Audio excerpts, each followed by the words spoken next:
President Obama spent the week pitching his plans on how to fix the economy. In addition to unveiling specific programs, the president also blamed the nation's economic troubles on Republicans.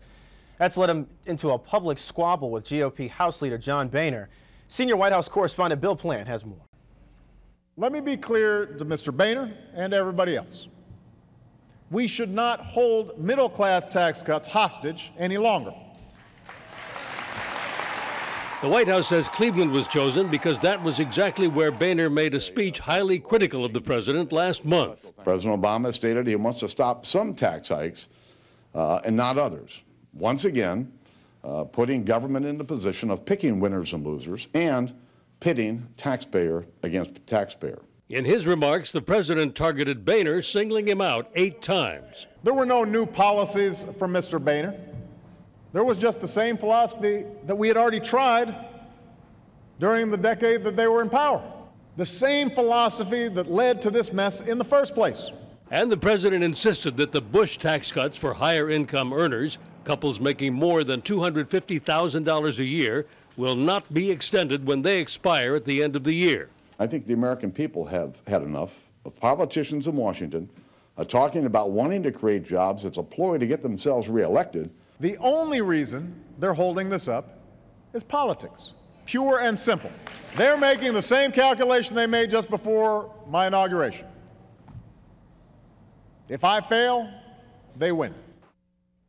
That was Bill Plant reporting. Now, if the Republicans were to retake the House in November, John Boehner would likely become the Speaker of the House. Joining us this morning with more on what's going on in Washington is CBS News political reporter Brian Montopoli. Brian, good morning to you. Good morning. The president did say yesterday that if the midterm elections turn out to be about the economy, then the Democrats are in trouble. But if voters vote based on what Democrats stand for, then the Democrats may be able to hold on to the House and the Senate. Do you agree with that? Well, I mean, the midterms are about the economy. So by the president's own formulation there, they are in trouble. I mean, I don't think there's any doubt the Democrats are going to lose seats, probably at the very least 25 seats. Now, this is in the House. They need to hold on to 39 seats to hold on to the House. And the fight now is whether it's going to be, closer to 25 seats or whether it's going to be closer to 50. And that'll have huge implications for the second 2 years of the president's first term. The president has said over and over again he has gotten no cooperation from Republicans. If Republicans take over the House or the Senate or both, what can we expect from the GOP? We can expect investigations. There's a man by the name of Terrell a GOP representative from California, who has vowed, I am going to go after this administration, expect subpoenas. They're going to try to defund the health care bill. They can't really repeal the health care bill, but they can try to choke off its funding. A lot of what we're going to see from the Republicans if they take the House is going to be sort of trying to slow down what the Democrats are trying to do.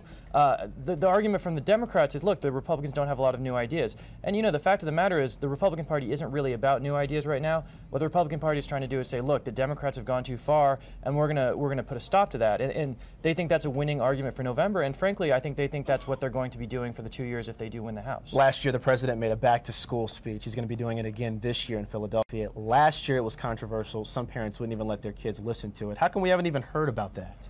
Well, hopefully people have more important things to worry about. I mean, I thought that was a very, I was disappointed that was a controversy, because I feel that no matter who the president is, George W. Bush, Barack Obama, America should be able to rally around the president saying, look, I just want to tell school kids to work hard and, fly right. I mean, Obama's speech was not some sort of partisan speech. This was a back to school speech for the kids. And I hope that we haven't gotten so polarized in America that you can't even have the president come out and do something like that. There's some talk that after the midterm elections, there will be a shakeup in White House staff, including Rahm Emanuel potentially running for mayor of Chicago. Well, Mayor Daley surprised everyone by saying that he wasn't going to run for re-election. Rahm has said explicitly, I want this job. And, Rahm's time is also somewhat come. I mean, chiefs of staff usually sort of cycle out around this time. So it's sort of a good face-saving opportunity for Rahm. He can leave to run for the mayor's job, and it doesn't sort of look bad. And with Rahm going, I think it's reasonable to expect some sort of shakeup. I think that's typical, and I don't think it necessarily reflects badly on the White House.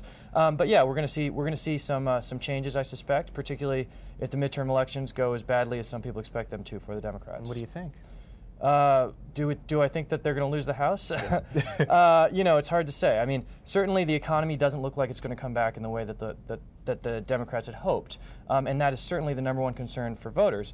Now, what the Democrats are trying to do is to make their case to voters now to pass some incremental stuff, but the Republicans are really, you know, putting the brakes on everything, and they don't want to give the Democrats any victories. And they have enough. They don't have a lot of say in Congress, but they have enough say in Congress to really do that. I mean, they can filibuster in the Senate, they can slow things down. So I don't think it looks good. Do I think they're going to lose the House? That's very much up in the air. But certainly expect at least 25 seats to be gone, and it could end up being, you know, a real tidal wave election. Got 8 weeks to check it out and take a look. Brian Montopoli from CBSNews.com. Brian, appreciate you joining us this morning. Absolutely.